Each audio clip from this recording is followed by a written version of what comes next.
Hi, everyone, and welcome to another exciting conversation right here in Livingstone at the Radisson Blue Hotel. I'll be speaking to the acting CEO as well as the director of corporate at Zambian Breweries. So stay tuned for more insights and get to know. Welcome back. As I'd indicated, I'll be speaking to the acting CEO at Zambia Tourism Agency, Mrs. Amanda Mwendaweli Chipungu. Amanda, how are you? I'm fine, thank you. How are you? I'm well, and welcome to the Financial Insight Show. This is your first interview, with us, so we welcome you. Thank you. I'm happy to be here. Absolutely, and we have Director Corporate, Mr. Tawanda Hojane. How are you doing, Tawanda? Very, very well. Thank you. And glad to be here today. Absolutely. So, this interview obviously is happening in Livingstone, just a couple of days before the Mosi Day of Thunder, and the two guests that I have today will be just telling me a little bit about this event, its impact on the economy, and so much more. So, just to get the ball rolling, Amanda, how does the Mosi Day of Thunder contribute to Zambia's tourism sector? I think for us as Zambia Tourism Agency, I'm sure you know that our mandate is to market the destination. And in doing that, we need to ensure that we have tourist arrivals, both international and local. And for us, I think the Mosi Day of Thunder is bringing tourists, both local and international, into Livingstone. And when they come into Livingstone, it means that, they stay in all the hotels and lodges here in Livingstone. Well, when they're here, they pay money for the accommodation. They eat the food here, gastronomy, promoting gastronomy. So all that is how it sums up into fitting into GDP. So it's the money that is brought into the economy, brought into Livingstone because of this event. Yes, and that's how it fits into GDP. Absolutely, absolutely. And, obviously, Tawanda, you're on the private sector side that obviously has been anchoring this event on an annual basis. What sort of, where do you see, the Mosi Day of Thunder, contributing to, the Zambia's tourism sector? I mean, like Amanda mentioned, we have visitors coming into Livingstone for the event, and they get to do so many different things when they're here. This year, we're anticipating up to about 10,000 people descending upon Livingstone to be a part of the festival itself. So when you take that and even if you factor it simply by a thousand kwacha, and you've got 10,000, that's a significant amount of money that will be spent in Livingstone across 1, 2, 3 days, as it were. So we definitely create a platform for telling stories around our culture, a platform for telling stories around our arts, which obviously then feed into the tourism ecosystem in the country, as well as the cultural disposition of the country. That in itself then becomes self-monetizing. People want to listen to those stories. People want to listen to good music. People want to have a good meal. They want to have a good time, and they want to break away from the mundane things of life and do something exciting. So Mosi Day of Thunder then creates that platform, creates that opportunity, and that's how it continues to then attract, traffic, attract revenue into Livingstone, into the local economy, and into the national economy as it were, because now we're also seeing a lot of people coming into the country from across the borders to be a part of this festival.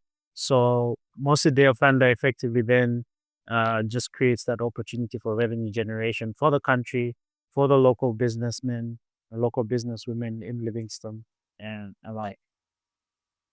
Absolutely. And, obviously understanding that, Livingston does get impacted quite a bit from an economic, standpoint. Amanda, from your experience as Zambia Tourism, because, Financial Insight understands that you guys always work, with data. What sort of impact on the ground, real feel, has the agency experienced? I think for me, I think borrow from the numbers that we saw. We have been tracking domestic arrivals, or if I say arrivals, maybe let me speak in the everyday language. We have been tracking domestic visits or domestic tourism numbers using the immigration numbers.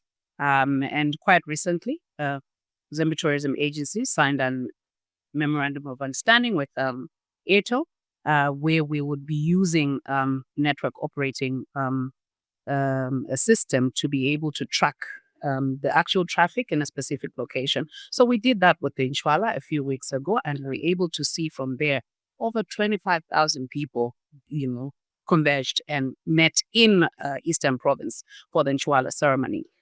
So this is a kind of data would be able to also track, in line with the Mosi Day of Thunder, to be able to see the impact in terms of domestic tourism, which is very important. You'll agree that, not too long ago, a few years ago, 2019, 2020, Zambia suffered, the tourism industry suffered because of COVID.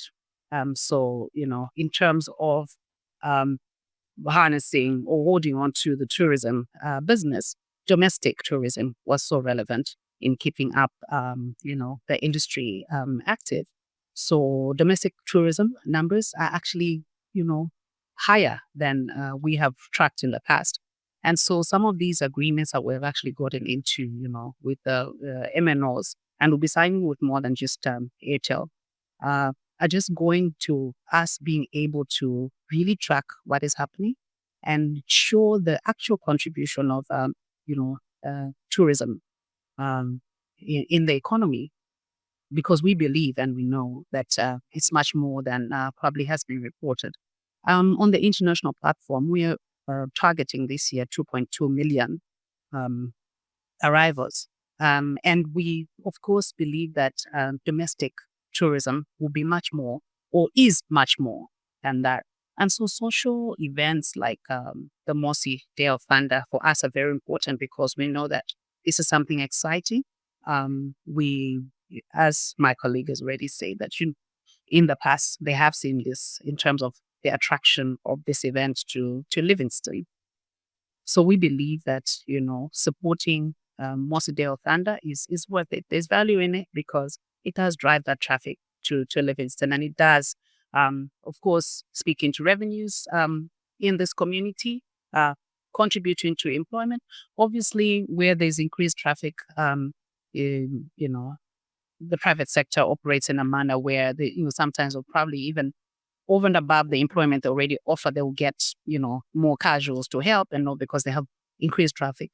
So there's a win-win situation in terms of creation of employment, and in the end, of course, increasing revenues, and which feed into GDP through taxes paid by the private sector. So for us, as a Zambia Tourism Agency, all this sum up to the relevance in us endorsing this event happening.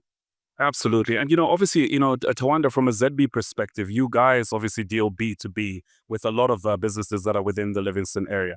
Are you able to just, explain to us what sort of B2B and the types and quality of B2B engagements that Zambian Breweries anticipates will be happening during the Mosi Day of Thunder?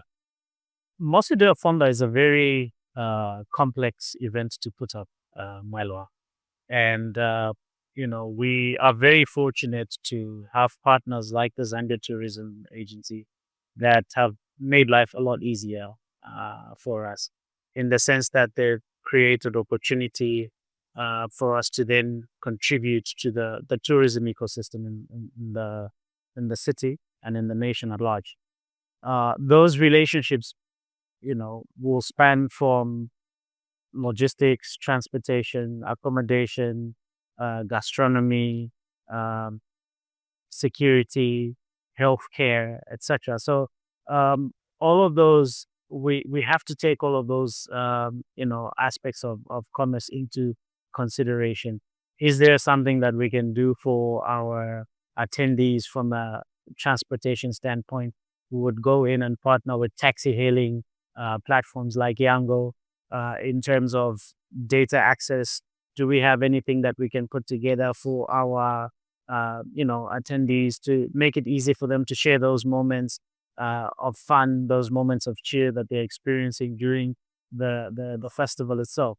So there's a lot of synergies that we have to create to make it a seamless experience, to make it a full-on 360 experience for partygoers, for visitors, for festival attendees, for them to definitely just have a memorable experience. And that's where the B2B, synergies come in. So it's something that we actively pursue. to give a full-on 360 experience for attendees.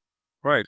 And then, on a final note, just recently Financial Insight had the opportunity of, coming to, to one of the, events that, Zambia Tourism Agency was engaging with key stakeholders. And, Amanda, you obviously spoke about, the strategy, the new strategy that you're developing. But obviously in there, events such as Mosi Day of Thunder form part of what, you'd probably look at as sustainable, part of sustainable tourism. How would you say that, the festival itself fits into that sort of sphere, and how do festivals such as these help promote sustainable tourism? I think they're in terms of feeding into the ecosystem of tourism, and I think social tourism is I think the underlying contribution there.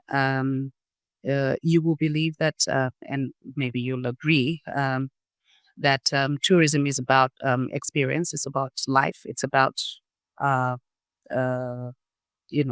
natural things of life, bringing them relevance into fitting into into the economy. So it is Mosi Day of Thunder is a social event. It is a social event that brings people together. It also facilitates the payment into the economy, because when people come, they enjoy this event, they do spend on it, and that's how in terms of it fitting into that the fundamental bit of the ecosystem of tourism.